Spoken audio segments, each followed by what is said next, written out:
Good morning students. आज आप जोईशुं धोरण 10 जैविक क्रियाओं एम आगळ वधीए। जेमां गया लेक्चरनी अंदर मनुष्यनुं पाचन तंत्र में कई रीते कार्य थतुं होय छे ए विषे समझ्या।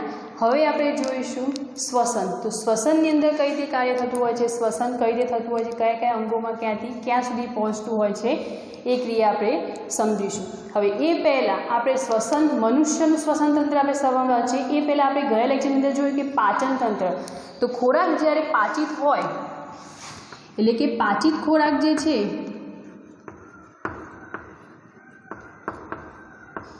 एमांथी आपणे सीधो खोराक मळे, सीधी ऊर्जा मळती नथी। शुं थाय छे, ज्यारे पाचित खोराक आपणे लईए एमांथी पोषण मळे छे। ए पोषण पछी ज्यारे श्वसननी क्रिया थई जाय ए पछी ज आपणे शुं मळे छे, ऊर्जा। एटले के खोराक पाचित थयो एमांथी आपणे पोषण मळ्युं। ए पोषणनी साथे श्वसननी पण जरूरियात एटली ज होय छे। ए श्वसननी क्रिया पूरी थयेली आ बे तबक्का पूरा थाय ए पछी ज आपणे शुं मळे छे, ऊर्जा। हवे કેટલાક સજીવ હોય કે જેમ કે આપણે પાચિત ખોરાક લીધો તો એની અંદરથી કેટલાક કાર્બોદિક પદાર્થો જેમ કે ગ્લુકોઝ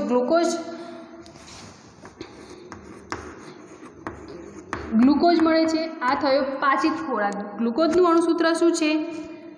C6H12O6 એટલે કે 6 કાર્બન વાળો અણુ હોય છે। અરે ગ્લુકોઝની અંદર કાર્બનના અણુ કેટલા હોય છે? 6। હવે આનું વિભાજન થઈને શું થશે, આગળ શું બનશે? પાયરુવેટ બનશે। એના અંદર કેટલા કાર્બનો આવેલા છે? ખાસ ધ્યાન રાખજો, અહીંયા ગ્લુકોઝ એ 6 કાર્બન વાળો હોય છે, જ્યારે પાયરુવેટ એ શું હોય છે? તો 3 કાર્બનનો પદાર્થ હોય છે। 3 કાર્બન એની અંદર હાજર હોય છે। જેમ હમણાં કહ્યું એમ પાચિત ખોરાકમાં શ્વસનની ક્રિયા થશે। શ્વસનની ક્રિયા એમાં કેટલાક તબક્કા હોય છે કે જેમ કે કેટલાક સજીવો ઓક્સિજનનો યુઝ કરીને સીધો ખોરાક પર સીધી ઉર્જા મેળવતા હોય છે। એ જ રીતે કેટલાકને અલ્પ પ્રમાણમાં ઓક્સિજનની જરૂરિયાત હોય છે, તો કેટલાક એવા પણ સજીવો છે કે જેમને ઓક્સિજન જરૂરિયાત હોતી નથી। તો આ જે આપણે ગ્લુકોઝ લીધો એમાંથી પાયરુવેટમાં એનું રૂપાંતર થશે। એટલે કે પાયરુવેટ કેટલા કાર્બન હોય છે? 3 કાર્બનનો। એમાંથી પહેલો તબક્કો આપણે સમજીએ એ શું હોય છે? ફર્સ્ટ નંબરનો તબક્કો કે જેમની અંદર ઓક્સિજન શું હોય? ગેરહાજર હોય। એટલે કે O2 ની હાજરી કેવી હોય? ગેરહાજર। તો એની અંદર શું થશે? ઓક્સિજન ગેરહાજર હોય તો એ કઈ રીતે શ્વસન કરતા હોય કે જેમ કે કેટલીક બેક્ટેરિયા લઈએ, જેમ કે ઈસ્ટ હોય।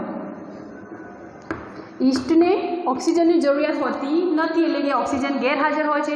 તો ઓક્સિજનની ગેરહાજરીમાં શ્વસન એ કઈ રીતે કરતા હોય છે?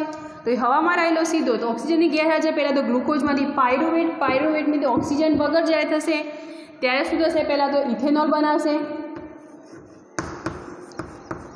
એ પછી એનું કાર્બનમાં રૂપાંતર થશે, કાર્બન ડાયોક્સાઇડની અંદર, અને પછી ઉર્જા મુક્ત થશે।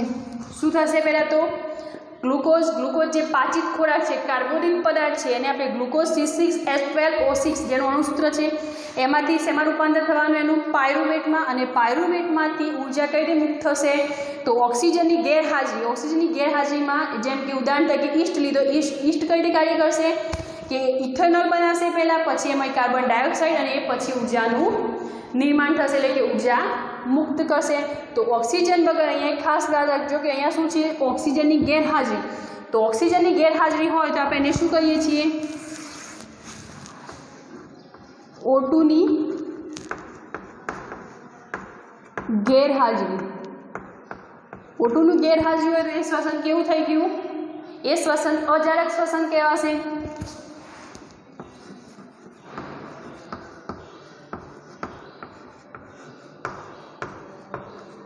ઓક્સિજનની ગેરહાજરી હોય તો એ શ્વસન કેવું થઈ ગયું આપણા માટે? અજારક શ્વસન। હવે એ જ રીતે બીજી એક તબક્કો આપણે સમજીએ।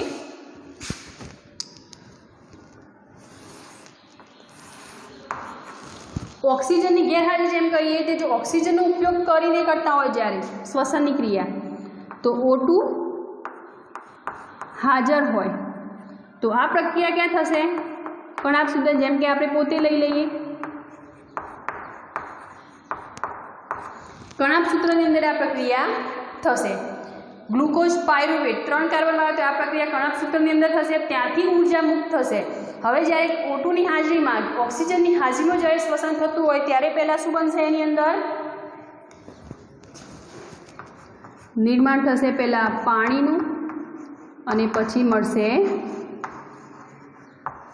ઊર્જા. ઊર્જા કઈ રીતે મુક્ત થશે? પાણીની અંદર. અને પાણી પછી વધારાનો અણુ અહીંયા તમને શું મળશે? જેમ અહીંયા ઇથેનોલ, કાર્બન ડાયોક્સાઇડ ઊર્જા મુક્ત થઈ, એ જ રીતે ગ્લુકોઝમાંથી પાયરુવેટ બને. પાયરુવેટની હાજરીમાં કણાભ સૂત્રમાં આ પ્રક્રિયા થશે. ઓક્સિજન હાજર હશે ત્યારે અહીંયા તમને શું મળશે? CO2 કાર્બન ડાયોક્સાઇડ મળશે અને પાણી, અને પછી તમારી ઊર્જા મુક્ત થશે. એટલે O2 ની હાજરીમાં આ રીતની પ્રક્રિયા થશે. બીજી વસ્તુ અહીંયા O2 ની હાજરી એટલે આપણે કેવું શ્વસન કહીશું? O2 ની હાજરી હોય એટલે એ જાળક શ્વસન થઈ જશે. O2 ની હાજરી સાથે જે શ્વસન ક્રિયા થાય છે એને શું કહીશું આપણે? જાળક શ્વસન. હવે ત્રીજો તબક્કો, પહેલાં તો એક તબક્કો સમજ્યા ઓક્સિજનની ગેરહાજરી, બીજો તબક્કો કયો હતો? ઓક્સિજનની હાજરી. આ ત્રીજો તબક્કો અહીંયા હશે ઓક્સિજન અલ્પ પ્રમાણમાં હોય. O2 શું હોય?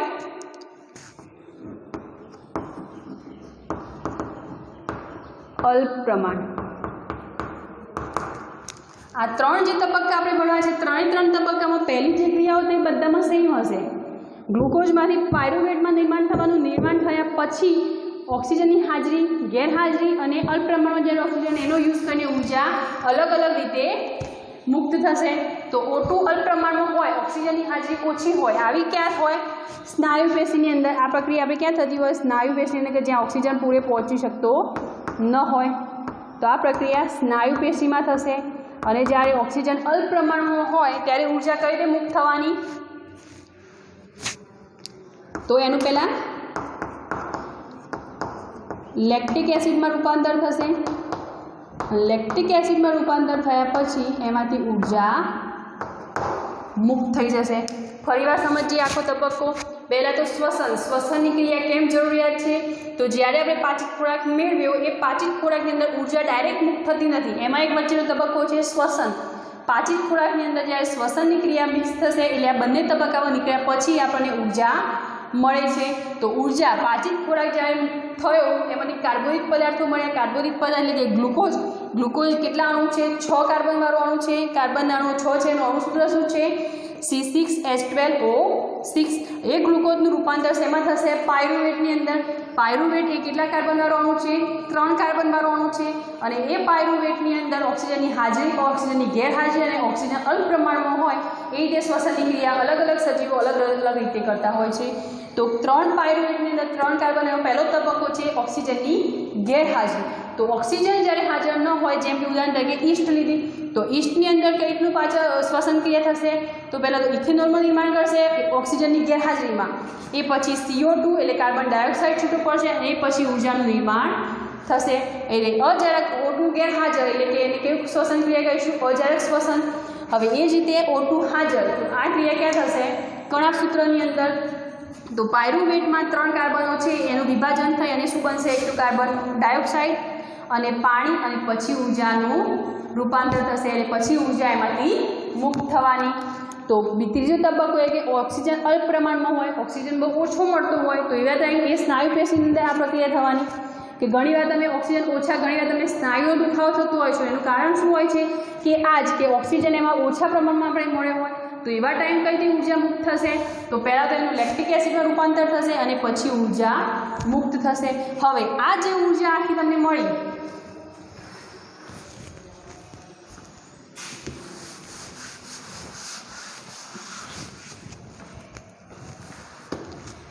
જે 3 તબક્કામાં જે ઊર્જા મળી એ શું થશે? એક રાસાયણિક સ્વરૂપે એનું સંગ્રહ થશે. કારણ કે વપરાય જેટલી ઊર્જા મુક્ત થાય બધી ઊર્જા તો કંઈ વાપરી નહીં જવાની. તો વપરાય નહીં જાય તો વધારાની ઊર્જા આ રૂપાંતર રાસાયણિક સ્વરૂપમાં એનું રૂપાંતર થશે. સંગ્રહ કઈ રીતે થશે એનો? પ્રક્રિયા દરમિયાન મળેલ ઊર્જાનો સંગ્રહ રાસાયણિક રીતે થાય છે।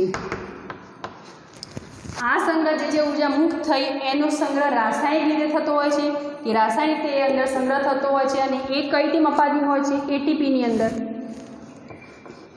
તો એટીપી એટલે એનું ફૂલ નામ છે એડિનોસાઇન અને ટી આપેલો છે એટલે ટ્રાયફોસ્ફેટ।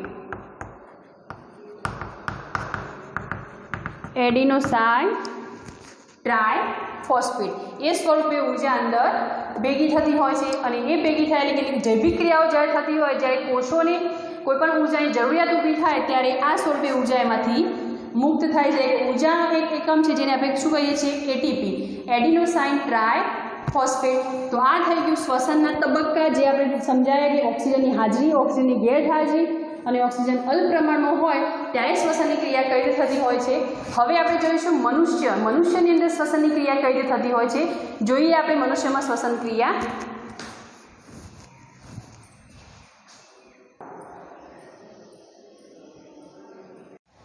જોઈએ મનુષ્યમાં શ્વસન તંત્ર। શ્વસનના પહેલાં 3 તબક્કા સમજી લીધા। હવે જોઈએ મનુષ્યમાં શ્વસન તંત્ર। મનુષ્યમાં શ્વસન તંત્ર કઈ રીતે થતું હોય છે તો પહેલાં બેઝિક માહિતી લઈએ કે મનુષ્યની અંદર પહેલાં તો નાક દ્વારા હવા લેવામાં આવે છે, ત્યાંથી આગળ વધીને ક્યાં જશે શ્વાસનળીમાં, એટલે કે શ્વસન માર્ગ એને કહીએ છીએ શ્વાસનળી, અને શ્વાસનળીમાંથી આગળ વધી અને ક્યાં જશે શ્વાસ વાહિનીની અંદર,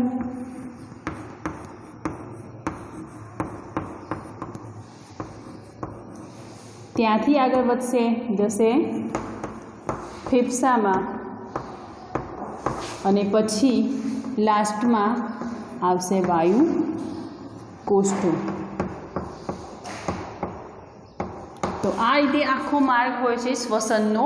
નાકમાંથી જશે શ્વાસનળીમાં, શ્વાસનળીમાંથી શ્વાસવાહિની, ફેફસા અને વાયુ કોષ્ઠો। એ પહેલાં આપણે સમજીએ કે સજીવો જેમ કે વનસ્પતિ, તો વનસ્પતિ પ્રકાશ સંશ્લેષણની ક્રિયા દ્વારા એ પોતાનો ખોરાક બનાવતી હોય છે। એમાં શ્વસનની ક્રિયા કઈ રીતે થતી હોય છે તો જ્યારે સૂર્યપ્રકાશની હાજરી હોય ત્યારે હવામાં રહેલો કાર્બન ડાયોક્સાઇડ જેનો યુઝ કરશે એટલે એનો ઉપયોગ કરી અને પોતે ખોરાક બનાવે છે। તો હવે રાત્રિ દરમિયાન પ્રકાશ હોતો નથી, સૂર્યપ્રકાશની હાજરી રાત્રે હોતી નથી, તો એવા ટાઈમ શું કરશે કાર્બન ડાયોક્સાઇડ મુક્ત કરતી હોય છે, તો એમાં શ્વસનની ક્રિયા એ થશે। એ જ રીતે જોઈએ કે પ્રાણીઓ, તો જેમ કે આપણે પોતે, તો પ્રાણીઓમાં શ્વસન ક્રિયા શું કઈ રીતે થતી હોય છે તો આપણે શું કરીએ છીએ હવામાં રહેલો સીધો જ ઓક્સિજન ઉપયોગ કરીએ છીએ। વનસ્પતિ સૂર્યપ્રકાશની હાજરીમાં ક્લોરોફિલની સાથે કાર્બન ડાયોક્સાઇડનો યુઝ કરીને કરતી હોય છે, જ્યારે આપણે શું કરીએ છીએ હવામાં રહેલો સીધો જ ઓક્સિજન ઉપયોગ કરીએ છીએ અને શ્વસનની ક્રિયા કરીએ છીએ। એ જ રીતે જળચર પ્રાણીઓ કે જેમ કે કોઈ પાણીની અંદર, સમુદ્રની અંદર હોય એવા પ્રાણીઓ, એ શું કરશે તો H2O પાણી એટલે કે H2O, તો H2Oના અંદર ઓક્સિજનનો એક અણુ આવેલો હોય છે, એટલે કે એનું મિનિંગ શું થયો કે પાણીની અંદર ઓક્સિજન ઓગળેલો હોય છે। તો જળચર પ્રાણીઓ શું કરશે એ પોતે જે પાણીની અંદર ઓગળેલો ઓક્સિજન છે એનો ઉપયોગ કરી અને શ્વસનની ક્રિયા કરતા હોય છે। તો આ એક પ્રત્યે તમને એટલો ખ્યાલ આવશે કે દરેક પ્રાણી અથવા તો દરેક જીવજંતુ, દરેક વનસ્પતિ, દરેક જળચર પ્રાણી દરેકને ઓક્સિજન અનિવાર્ય હોય છે કે ઓક્સિજનની જરૂર, એટલે જીવિત રહેવા માટે ઓક્સિજન એમના માટે જરૂરી છે। ઓક્સિજન જરૂરી છે માટે દરેક શ્વસન ક્રિયા પણ એમના માટે ઉપયોગી છે, એટલી જ જરૂરી છે। શ્વસનની ક્રિયા થાય તો જ એ પ્રાણી અથવા તો એ જળચર પ્રાણી જીવિત રહી શકે છે। તો દરેક માટે ઓક્સિજન અનિવાર્ય હોય છે। હવે આપણે જોઈએ કે મનુષ્યમાં શ્વસનની ક્રિયા મેં તમને સમજાવી હાલ શું થશે નાકમાંથી ક્યાં જશે શ્વાસનળીની અંદર, એટલે કે શ્વસન માર્ગ જેને બીજી રીતે આપણે ઓળખીએ છીએ શ્વસન માર્ગ, ત્યાંથી આગળ જઈને ક્યાં જશે શ્વાસ વાહિનીની અંદર, એ પછી જશે ફેફસાની અંદર અને પછી જશે વાયુ કોષ્ઠોની અંદર। તો વન બાય વન આપણે સમજીએ કે અંદર કઈ રીતે પ્રક્રિયા થતી હોય છે તો નાકની અંદર જ્યારે આપણે બહારથી હવા લઈએ છીએ ત્યારે શું થાય છે કે એકલી એ હવા, એકલો ઓક્સિજન નથી હોતું, એની સાથે કેટલાક ધૂળના રજકણો પણ હોય છે। તો એ નાક શું કાર્ય કરશે એ હવાનું ગારણ કરશે। હવે આ ગારણ થવા માટે નાકમાં રહેલા વાળ જેવા રોમ કે જે એનું ગારણ કરતા હોય છે અને એની સાથે ચીકણો પદાર્થ પણ હોય છે જેને આપણે શું કહીએ છીએ નાકની અંદર શું થશે પહેલાં તો ગારણની ક્રિયા થશે અને એના માટે ઉપયોગી શું છે? કોણ મદદ કરશે એને ગાળવા માટે? તો વાળ જેવા રોમ આવેલા હોય છે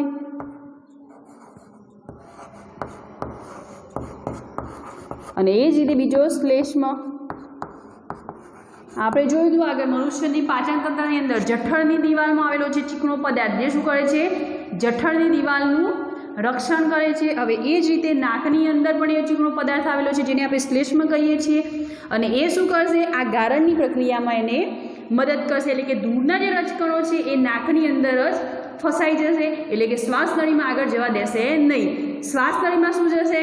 માત્ર ને માત્ર ઓક્સિજન, એટલે કે હવા અંદર જશે, પણ હવામાં રહેલા ધૂળના રજકણો અંદર જશે નહીં. તો નાકનું કાર્ય શું થયું? ગારણનું. તો ત્યાંથી આગળ વધીને ક્યાં જશે? તો ગ્રીવા. ગ્રીવાનું કાર્ય શું છે? ગ્રીવા એ એક કંઠનળીનો જ ભાગ છે. તો ગ્રીવાનું કાર્ય શું છે? એ ઝડપથી જે આપણે હવા લીધી નાક દ્વારા એને ઝડપથી ફેફસા સુધી પહોંચાડે છે. એટલે ગ્રીવાનું કાર્ય શું થશે? ફેફસા સુધી હવા જે લીધી એને પહોંચાડવાનું. ગ્રીવા એ શું છે? કંઠનળીનો એક ભાગ છે. ત્યાંથી આગળ વધીને ક્યાં જશે? શ્વાસ નળીની અંદર. શ્વાસ નળી એ એક કાસ્થી જેવી રચના હોય છે. કાસ્થી એટલે કે કેવું? કે આપણો કાન જ લઈ લો તો કાનની જે રચના હોય છે, કાનની અંદર જે હાડકું આવેલું હોય છે એ ટાઈપનું આમાં હાડકું હોય છે કે જે સરળતાથી સંકોચાઈ શકે. તો એ ટાઈપની શ્વાસ નળી હોય છે. તો શ્વાસ નળીની અંદર એ હવા જશે. શ્વાસ નળી શું કરશે? આ રીતે શ્વાસ નળી આગળ જતાં બે ભાગમાં વિભાજિત થતી હોય છે. આ જે બે ભાગમાં વિભાજિત થાય એટલે શ્વાસ નળીના જ બે ભાગ, જેને આપણે શું કહીએ છીએ? શ્વાસ વાહિની. તો શ્વાસના જે આપણે નાક દ્વારા વાયુ લીધો, હવા લીધી, એ હવા ક્યાં ગઈ? શ્વાસ નળીમાં. શ્વાસ નળી આગળ જતાં બે ભાગમાં વહેંચાયેલી હોય છે જેને આપણે કહીએ છીએ શ્વાસ વાહિની, કે જે શ્વાસ નળીનો જ એક ભાગ છે. અને એ બે ભાગ ક્યાં ફૂટેલા હોય છે? તો અહીંયા ફેફસાની અંદર આવેલા હોય છે. આ રીતના ફેફસા હોય તો ફેફસાની અંદર એ બે ભાગ શ્વાસ વાહિની એ બંને ફેફસાની અંદર ગોઠવાયેલી હોય છે. તો શ્વાસ નળી વાહિનીમાં દ્વારા ક્યાં જશે? એ હવા ફેફસાની અંદર. હવે ફેફસામાં અહીંયા પણ નાની નાની એવી નલિકાઓ આવેલી હોય છે, જે આપણે શ્વાસ નળીનો જ એક ભાગ હોય છે, જે આગળ જતાં નાની નાની નલિકાની અંદર વિભાજિત થતી હોય છે. અને આ જે શ્વાસ વાહિની હોય એ આગળ જઈને પતલી થાય છે, એકદમ પાતળી થતી જાય છે. અને એની બાજુમાં એક ફુગ્ગા જેવી રચના હોય છે ફેફસાની અંદર જ. એ શું થશે? જ્યારે આપણે શ્વાસ લઈશું એટલે એ ફુગ્ગો ફૂલી જશે. એ ફૂલશે, જેને આપણે શું કહીએ છીએ? વાયુકોષ્ઠો. ફેફસામાં આવેલી શ્વાસ વાહિની આગળ જતાં નાની નાની નલિકાની અંદર એકદમ પાતળી નલિકામાં ફેરવાય છે. અને એની અંતે શું હોય છે? વાયુકોષ્ઠો હોય છે, કે જે એક ફુગ્ગા જેવી રચના હોય છે.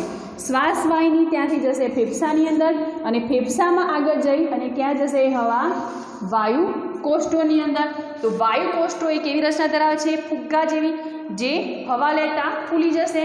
હવે અહીંયા શ્વસનની ક્રિયા પૂર્ણ નથી થઈ.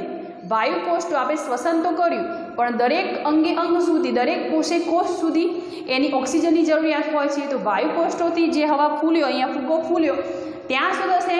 અહીંયા વાયુ કોષ્ઠોની ઉપર પણ કેટલીક રુધિર કેશિકાઓ આવેલી હોય છે. જે વાયુ કોષ્ઠો હોય એની ઉપર રુધિર કેશિકાઓ આવેલી હોય છે, જેનું કાર્ય શું છે?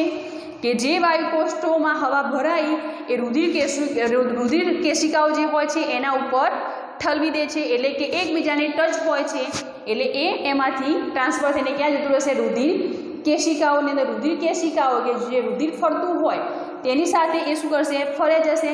રુધિર દરેક કોષે કોષ, દરેક અંગે અંગ સુધી પહોંચવાનું, એટલે એની સાથે સાથે ઓક્સિજન જવાનું. અને આ રીતે દરેક અંગે અંગ સુધી શ્વસનની ક્રિયા થાય છે. પણ અહીંયા ધ્યાન રાખો, જે અહીંયા ઓક્સિજન જશે રુધિર કેશી વાયુ કોષો જે ઠલવશે એ ઓક્સિજન મુક્ત વાયુ હશે. ઓક્સિજન મુક્ત વાયુ જે રુધિર કેશિકાઓની અંદર ફેરવાશે. હવે એ જ્યારે લઈને જશે ઉપર દરેક અંગે અંગ સુધી, હવે રિટર્નમાં પાછું જ્યારે એ રુધિર કેશિકાઓ કાર્ય કે જે CO2 મુક્ત હોય એ વાયુ શું કરશે? એ પાછું લાવશે. પાછું લઈને ક્યાં ઠલવશે? એ વાયુ કોષ્ઠોમાં. તો આ જ પ્રક્રિયા પાછી રિટર્ન થશે. વાયુ કોષ્ઠોમાંથી ક્યાં હશે? ફેફસાની અંદર CO2 મુક્ત જશે. કયો? O2 મુક્ત વાયુ. અને પાછો શું આવશે? CO2 મુક્ત વાયુ.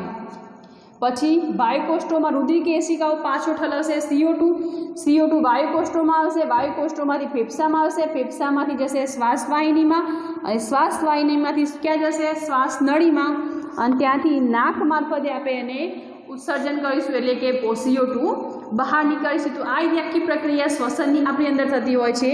પહેલાં તો હવા લઈએ એ નાકની અંદર, નાકમાં રહેલા વાળ જેવા રોમ જે મેં ગારણની ક્રિયા કરશે અને તેની સાથે મદદ કરશે શ્લેષ્મ નામનો એક ચીકણો પદાર્થ। એ પછી ક્યાં જશે શ્વાસ નળીની અંદર, શ્વાસ નળીમાંથી શ્વાસ વાહિની, એ પછી ફેફસામાંથી જશે વાયુકોષ્ઠોની અંદર અને વાયુકોષ્ઠોની ઉપર રુધિર કેશિકાઓ આવેલી હોય છે કે જે રુધિરની અંદર ભેળવી નાખશે, વાયુકોષ્ઠ રુધિરની અંદર ભેળવી નાખશે ઓક્સિજનને, એટલે O2 મુક્ત જે હોય વાયુ એ આખા શરીરની અંદર દરેક અંગ સુધી પહોંચી જશે અને રિટર્નમાં શું કરશે CO2 મુક્ત વાયુ પાછો લાવશે। એ રુધિર મારફતે પાછો આવીને ક્યાં ઠલવશે પાછો વાયુકોષ્ઠોમાં, એના એ પ્રોસેસ રિટર્ન થશે તો વાયુકોષ્ઠો પાછો આપશે ફેફસામાં, ફેફસા આપશે રુધિર વાહિનીની અંદર, રુધિર વાહિની આપશે શ્વાસ નળીને અને શ્વાસ નળી પાછળ આપશે નાકને અને આપણે ઉત્સર્જન દ્વારા એને બહાર નીકાળીશું। તો આ કીધી ગઈ શ્વસનની ક્રિયા। હવે આ જે શ્વસનની ક્રિયા થઈ એમાં પ્રસરણ દ્વારા આપણે કોઈ પણ સપોઝ ઓક્સિજન લઈએ, હવે આપણા પગના અંગૂઠા સુધી ઓક્સિજનને પહોંચાડવો છે તો પ્રસરણની ક્રિયા આમાં બહુ લાંબો સમય લેશે। પ્રસરણ દ્વારા આપણે પ્રસરણ શીખેલા છે તમે ધોરણ 9ની અંદર કે પ્રસરણ કોને કહેવાય, તો પ્રસરણની ક્રિયા દ્વારા આપણે પગના અંગૂઠા સુધી ઓક્સિજન પહોંચાડવો એ બહુ લાંબી પ્રક્રિયા છે। લગભગ જો આપણે ઓક્સિજન પગના અંગૂઠા સુધી પહોંચાડવા માટે 3 વર્ષ જેટલો સમય લાગતો હોય છે, તો આ તો બહુ લાંબી પ્રક્રિયા થઈ ગઈ। તો આ પ્રક્રિયાને સરળ કરવા માટે આપણા જે રુધિર હોય છે એમાં જે રક્તકણો આવેલા છે એમાં એક રંજક દ્રવ્ય આવેલું હોય છે। આ પ્રક્રિયા જે 3 વર્ષ કહીએ અહીંયા કે પ્રસરણ દ્વારા ઓક્સિજનને પગના અંગૂઠા સુધી પહોંચાડવા માટે 3 વર્ષ જેટલો સમય લાગતો હોય છે, તો આ બહુ પ્રક્રિયા લાંબી થઈ જાય। આ પ્રક્રિયાને ઝડપી બનાવવા માટે આપણા જે રુધિર હોય છે એ રુધિરની અંદર આવેલા રક્તકણો કે જેની અંદર રંજક દ્રવ્ય આવેલું હોય છે જેને આપણે કહીએ છીએ હિમોગ્લોબિન। તો હિમોગ્લોબિન શું કરશે એ રુધિરની અંદર જ હોય છે, તો રુધિરની સાથે ઝડપથી એનું વહન થશે અને એમાં શું થશે ઓક્સિજન મુક્ત વાયુ એમાં ભળી જશે અને એ શું કરશે રુધિર સાથે ઝડપી વહન પામે છે। તો હિમોગ્લોબિનનું કાર્ય શું છે? હિમોગ્લોબિન એ રુધિરની અંદર ભરેલું હોય છે, જે હમણાં કહ્યું કે રુધિરની અંદર આવેલા રક્તકણોમાં પણ રંજક દ્રવ્ય આવેલું હોય છે જેને આપણે હિમોગ્લોબિન કહીએ છીએ। હિમોગ્લોબિન શું કરશે ઓક્સિજન મુક્ત જે વાયુ આપણે શ્વસન કર્યું એની અંદર ઓક્સિજન મુક્ત જે વાયુ છે એ ક્યાં કરશે અંગો સુધી પહોંચાડશે, પણ એ કઈ રીતે તો એ રુધિરમાં ભરેલું હોય છે। રુધિરની પ્રોસેસ રુધિર એકદમ ઝડપથી ગતિ કરતું હોય છે, એકદમ એની ગતિ વધુ હોય છે, તો એની સાથે ભળી જાય છે અને અંગ સુધી જ્યાં જ્યાં ઓક્સિજનની જરૂરિયાત છે ત્યાં ત્યાં એ ઓક્સિજન પહોંચાડે છે। તો આખી પ્રક્રિયા થઈ ગઈ શ્વસનની। મનુષ્યની અંદર શ્વસન તંત્ર આ રીતનું કાર્ય કરતું હોય છે। આટલે સુધી આપણે આજનો લેક્ચર રાખીએ છીએ। નેક્સ્ટ આપણે વહન આપણે નેક્સ્ટ લેક્ચરની અંદર ભણીશું। Thank you.